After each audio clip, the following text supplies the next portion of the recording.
اگر انڈیا کی عدالت ہوتی تو پھر تو واقعی شیر تھا، اور جس عدالت میں تھے یہ تو آسیہ والی ہے، یہاں آسیہ کے بارے میں بولنا تھا۔ اور اگر مودی کا ایک دن پہلے کا کہا ہوا جیل میں سنائی دے گیا تو 3 مہینے سے چلی ہوئی بات آسیہ کی کیوں نہ سنائی دی؟ بات اصل میں یہ تھی کہ اپنی کم عقلی سے پورا کیس جو خراب کیا، اور خراب اس طرح کیا کہ گالی انہیں دی کہ جو سہارا دے سکتے تھے اس کیس میں، ہمارا ساتھ دے سکتے تھے، اور انہیں ہی مخالفین کے ساتھ شامل کر کے اپنا گالی ازم کا رانجا راضی کرتے ہوئے سارا مقدمہ ڈبو دیا۔ تو اب جس فوج کو گالیاں دی تھیں اس کے بارے میں قصیدہ خوانی کر کے بتا رہے ہیں اندر بیٹھے ہوئے بھی، نہیں وہ غلطی ہو گئی، اب نئے سرے سے ہم بنیاد سحر رکھیں گے۔ وہ اگر مسئلہ ناموس رسالت کا ہوتا تو انہیں جب بھی کوئی 1 منٹ ملتا، کوئی وکیل ملتا، فوراً اس کو کہتے رہائی نہیں، آسیہ ملونہ کی پھانسی، اس کی بات کرو، کیونکہ وہ کہتے ہیں جب ناموس رسالت کی بات ہو ہم آپے سے بیر ہو جاتے ہیں۔ اب اتنے دن ہو گئے آپے سے بیر ہو ہی نہیں رہے، کلپ ریکارڈ کراتے ہیں پھر بھی کہیں ذکر نہیں، جو باہر آتے ہیں وہ بھی نام نہیں لیتے۔ بڑے بڑے شیر دل لیڈر، بڑے بڑے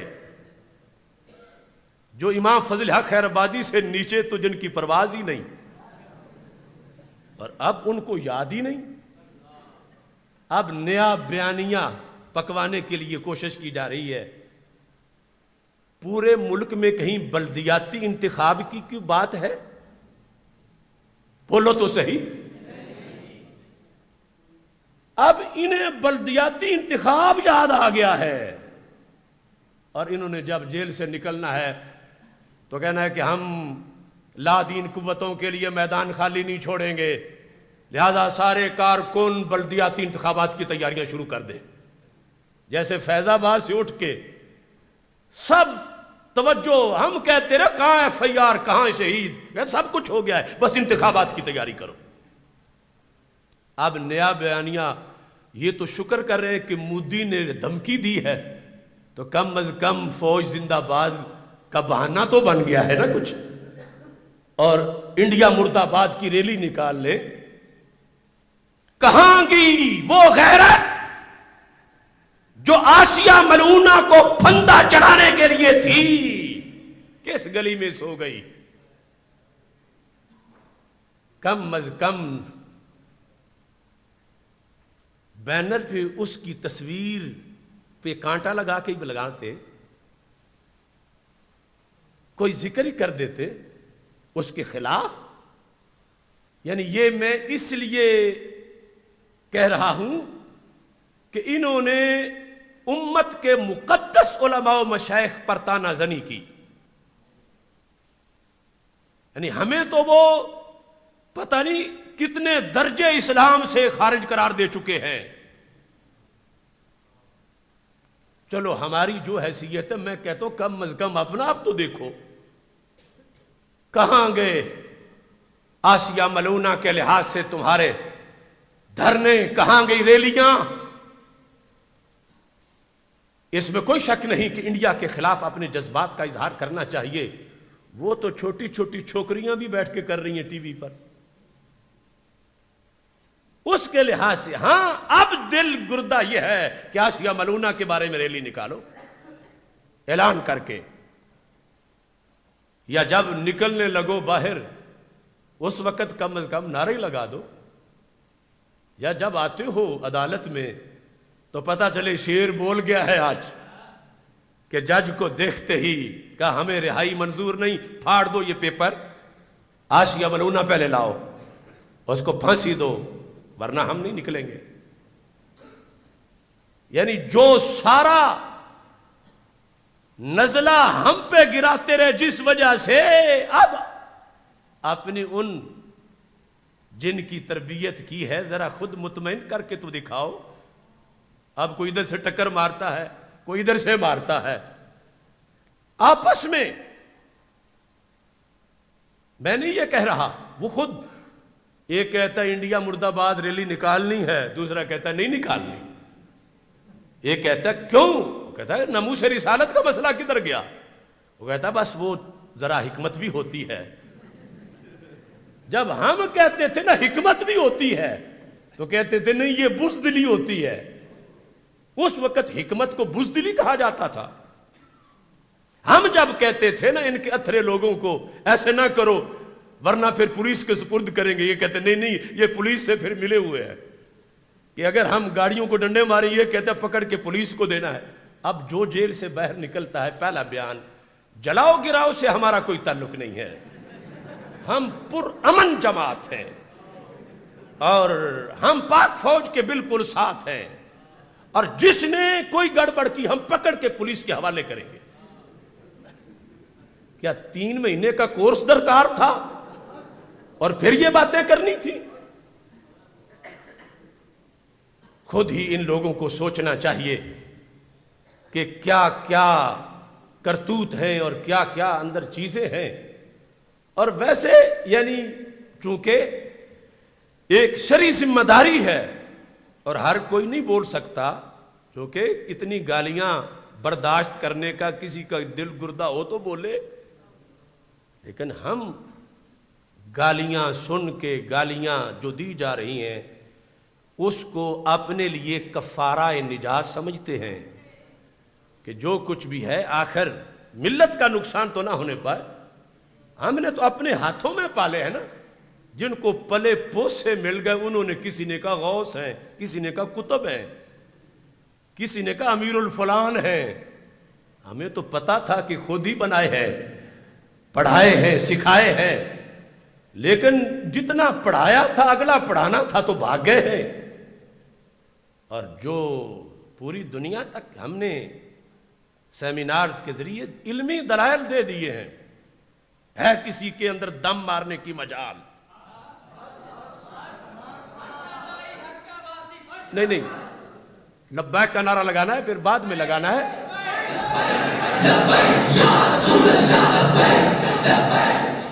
میں نیا بہت کچھ کہنا چاہتا تھا مگر آج کچھ نہیں کہہ رہا، بس صرف یہ کہہ رہا ہوں کہ لفظ خدا پر میں 24 گھنٹے تیار ہوں مناظرہ کے لیے.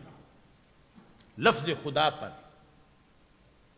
کہ وہ کسی معنی میں بھی غیر اللہ پر بولنا کفر ہے، اور انہوں نے بولا ہے. کسی مفتی کو گھمنڈ ہو، کسی مناظر کو گھمنڈ ہو، جسے کوئی الف با تا سا پتہ بھی ہو، تو اس سلسلہ میں مجھ سے رابطہ کریں. انشاءاللہ لائیو مناظرے کے لیے ہر وقت تیار ہوں، اور اگر مجرم ہیں اور چپ کر کے بیٹھے ہیں یعنی ان کے ہواری، تو پھر دیکھو آخر خدا کو منہ دکھانا ہے قیامت کے دن. اور ہم عقیدہ توحید والے بھی ہیں، عقیدہ رسالت والے بھی ہیں، نہ ادھر کسی کو گڑبڑ کرنے دیں گے نہ ادھر کسی کو گڑبڑ کرنے دیں گے. اس واسطے خدا کی قسم میں 100% حلف دے رہا ہوں، یہ حسد نہیں ہے، یہ ان کے لیے بہتری ہے. اگر یوں مر گئے تو پھر قبر اور آگے بڑا مشکل مسئلہ ہے. آج چلو بلے بلے کوئی تھوڑی ہوگی کہ یہ انہوں نے توبہ کر لی تھی، غلطی ہو گئی تھی، لیکن وہ تو ہے نا چونکہ اس طرح کے بنے ہوئے کہ ہم جیسوں سے غلطی ہو جائے. لیکن آج اگر توبہ کر گئے تو آگے جا کر اگر شکر کریں کہ ابھی تک مسئلہ توبہ تک کا بھی ہے، اور جو اگر لفظ نبی والا ہے وہ کچھ مزید خطرناک ہے، وہ ابھی ہم نے بیان نہیں کیا. یہ بیان کر چکے ہیں، اور میں پھر دست بستہ اہل سنت کے علماء و مشائخ، مدارس کے مفتیان، ناظمین، محتممین، ان سے عرض کر رہا ہوں کہ خدا میرا بھی ہے، خدا تمہارا بھی ہے۔ اب کسی ناظم یا محتمم کی اپنی کوئی گستاخی ہو جائے تو حشر نشر کر دیں، اور رب کی عزت کا مسئلہ ہو تو عزم کر جائیں، اللہ کی توحید کا مسئلہ ہو تو اس کو چھپا دیں، اس کو دبا دیں، تو وہ خود دب جائے گا جو اس مسئلے کو دبائے گا۔ یہ تو سامنے آنا پڑے گا ہر ایک کو۔ امتحان جو آ گیا، یا تو امتحان ہوتا نہ، کچھ لوگ زمانے کی آزمائش بن جاتے ہیں، تو ہم نے خود تو کوئی ایسا مسئلہ نہیں شروع کیا، انہوں نے بولا ہے، ہم نے اپنا ایمان بچانے کے لیے اس پر سٹینڈ لیا ہے۔ اور کچھ لوگ آج شاید یہ کرے اتنے دیر بعد، تو میں ان کو کہتا ہوں ریکارڈ صحیح کر لو، میں تو اسی دن بول گیا تھا ARY پر، لائیو میڈیا پر، میں نے تو اسی دن کہہ دیا تھا، ابھی یہ وہاں ہی بیٹھے ہوئے تھے، یعنی ہفتہ بعد مہینہ بعد نہیں، اسی دن جب میرے کانوں نے یہ لفظ سنے تو میں نے اسی ٹائم نوٹ کیا کہ یہ تو بہت بڑا ظلم ہو گیا۔ اور اس کے بعد پھر اس سلسلے میں اتنے دلائل بھی اللہ کے فضل سے دے دیے ہیں۔ تو یہ دین ایمان کا مسئلہ ہے، اور خطرناک اس لیے کہ آگے چھوٹے چھوٹے بچوں کے اور فیس بک کے حوالے کر دیا گیا ہے، اور عام نوجوان معاذ اللہ کفریہ باتیں کرنا شروع ہو گئے کہ جیسے مولا اللہ بھی ہے بندہ بھی ہے، تو خدا اللہ بھی ہے خدا بندہ بھی ہے۔ عقیدہ توحید کے بارے میں اتنی دھاندلی، تو یہ غیرت ہے ہماری کہ ہم اس کو برداشت نہیں کر رہے اور اس کو بیان کر رہے ہیں۔ ایک سارے حضرات کے لیے ضروری اعلان ہے، شہید ناموس رسالت حضرت غازی ممتاز حسین قادری شہید قدس سر العزیز، آپ کا 30واں سالانہ عرس مقدس انشاءاللہ 1، 2 اور 3 مارچ کو آپ کے مزار مقدس پر آپ کے خاندان کی طرف سے انعقاد پذیر ہوگا انشاءاللہ۔ تو میں اگرچہ وہاں کے پروگرام کا منتظم نہیں ہوں، لیکن غازی صاحب رحمت اللہ علیہ کے عرس کا جو تقاضا ہے ملت سے، اور ہمارا جو ان کے ساتھ تعلق ہے، اس کے پیش نظر میں سب کو دعوت دے رہا ہوں کہ قافلوں کی شکل میں عرس کی ان تقریبات کے اندر شرکت کریں، اور حضرت غازی ممتاز حسین قادری شہید رحمت اللہ علیہ کو خراج تحسین پیش کریں، اور دنیا کو بتائیں کہ غازی کے دشمن نیست و نابود ہو گئے، ہو رہے ہیں اور ہوں گے، اور غازی کا جھنڈا آج بھی اسلام آباد میں لہرا رہا ہے۔ اس عظیم مشن پر آپ سارے حضرات بھی دعوت دیں اور اس میں شرکت کریں، حاضری دیں، اور انشاءاللہ 30 مارچ کو 10واں عقیدہ توحید سیمینار اور تاریخی سنی کانفرنس کا انعقاد ہوگا 30 مارچ کو۔ اس کی تیاریوں کے لیے بھی بھرپور کردار ادا کریں، سب دوستوں کو دعوت دیں، اور اس کے انتظامات کے لحاظ سے بھی جو اگلے دن کے اجلاس میں ڈیوٹیاں لگی تھیں، وہ سارے احباب اس کے لحاظ سے اپنا کردار ادا کریں۔ رب ذوالجلال ہم سب کا حامی و ناصر ہو۔ وآخر دعوایا ان الحمد للہ رب العالمین۔